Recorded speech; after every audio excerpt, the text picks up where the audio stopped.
Hi, this is Derek Tsai from learnbyblogging.com. I will be giving the speech on this topic called Don't Dispose, Compost.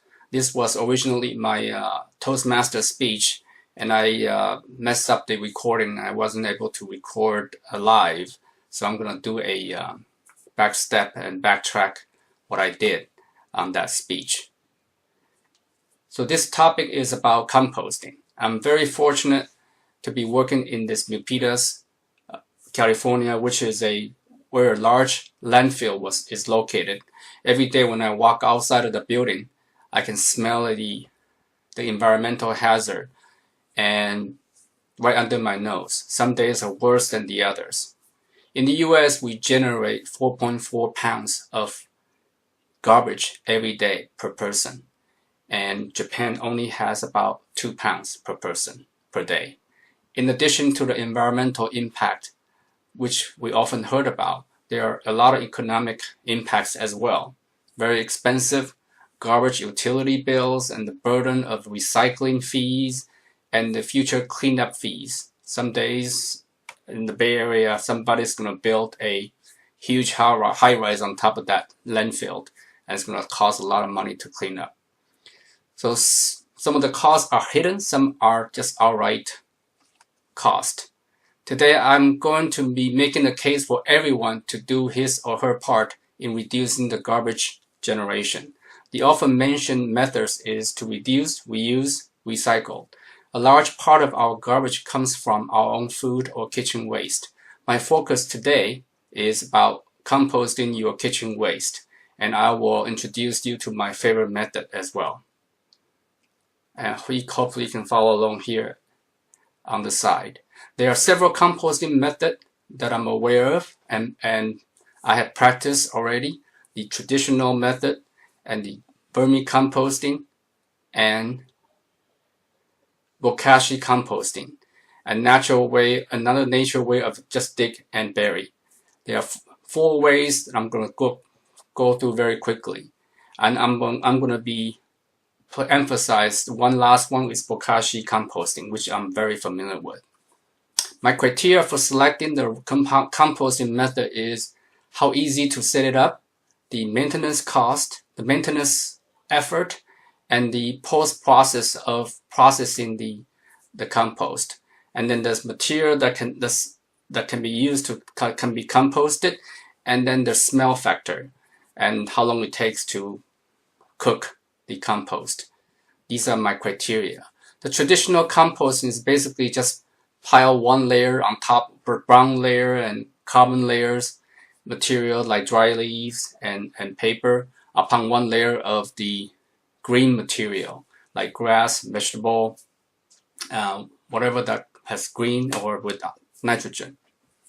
To compost, the aerobic bacteria has to consume the material, a process that need to have very critical mass, roughly a cubic yard or 3 feet by 3 feet by 3 feet to get started.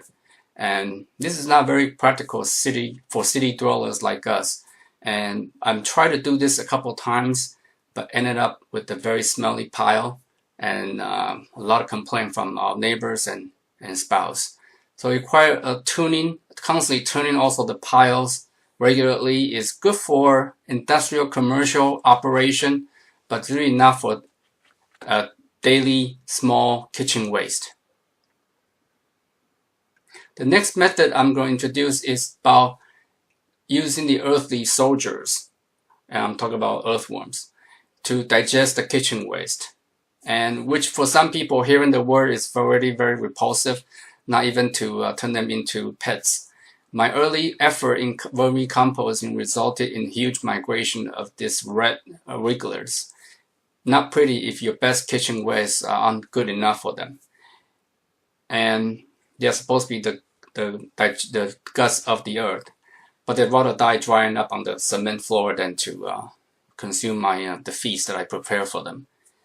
I did have some success later on and managed to maintain 2 large bins of worms for over 2 years, but ultimately they are just too picky. They are picky eaters. They don't like proteins or meat, and I have to let them go and set them free in my yard.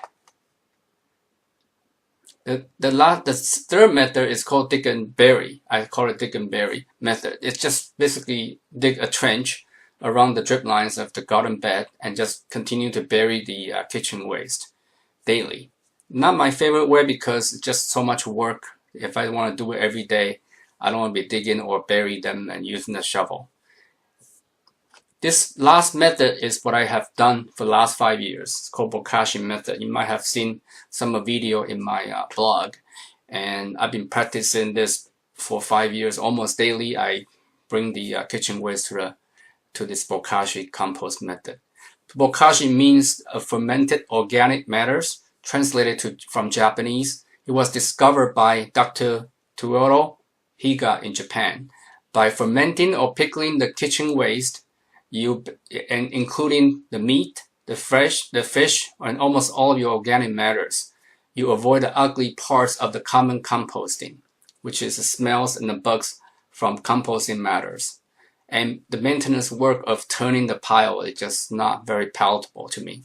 But there's some work of burying the finished bokashi at the end, which I do only every 3 months or so.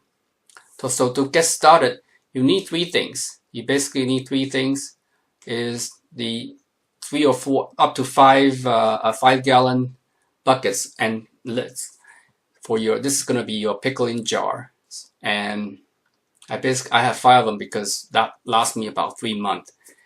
The more you get, the less frequently, the more jars you have, the more buckets you have, the less frequently you need to bury your contents, and of course you're going to need more space to store them. The second thing you need is a small kitchen pail to collect the daily kitchen waste, so you can bring it to the jar. And it's better to be a little bit compact, so you don't accumulate into a huge pile. And you don't want to be reasonably good looking, so you don't become a nuisance or some kind of eyesore in your kitchen. And the third thing that you need is called Bokashi brand, which is the magic ingredients or the inoculator to pickle this jar. You can buy the Bokashi brands for about $12 on Amazon, which could last you about 2 to 4 months. After the initial $25 fixed cost of the buckets and the pail, the ongoing cost is just the Bokashi brand for about $1 per week.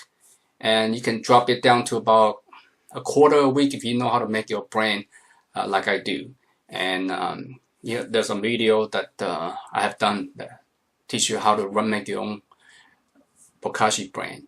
But for us gardener, we spend more than that on fertilizer and soil. So this is like very minimal cost.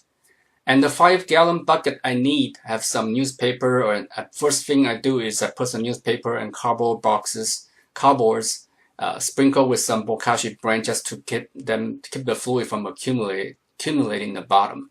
And daily or every other day, you can just dump your kitchen waste into the bucket and then sprinkle some Bokashi brand on top of it just to inoculate the material.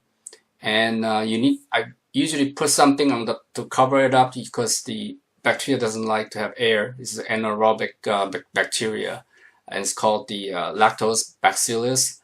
That's the dominant bacteria, but there are some other yeast in there as well, and that's why it's in the Bokashi. And so you cover it up, you put a lid on it. You don't have to snap it in because you're gonna open it up on a daily basis. But once it's full, then you can snap the whole thing onto the bucket and just move it to the next. Bring up the next empty bucket, or and store it away. Store the full one away, and you can bury right away, but I usually just accumulate it long enough so that when I can do this only about 5 buckets worth of material. I just dig and spend a couple of hours digging every 3 months or so. But what you want to do is you want to dig the hole around your drip lines of your trees, and that way you don't invade on the roots, and the roots can absorb the material of the fertilizer once it's finished composting. And you want to cover up with about 4 to 6 inches of soil so that to avoid the critters and animals or pets from digging it up. The bacteria, the earthworm, will consume the entire contents within about a few months. I usually, based on my experience, about 3 months, and turn them into a rich organic fertilizer.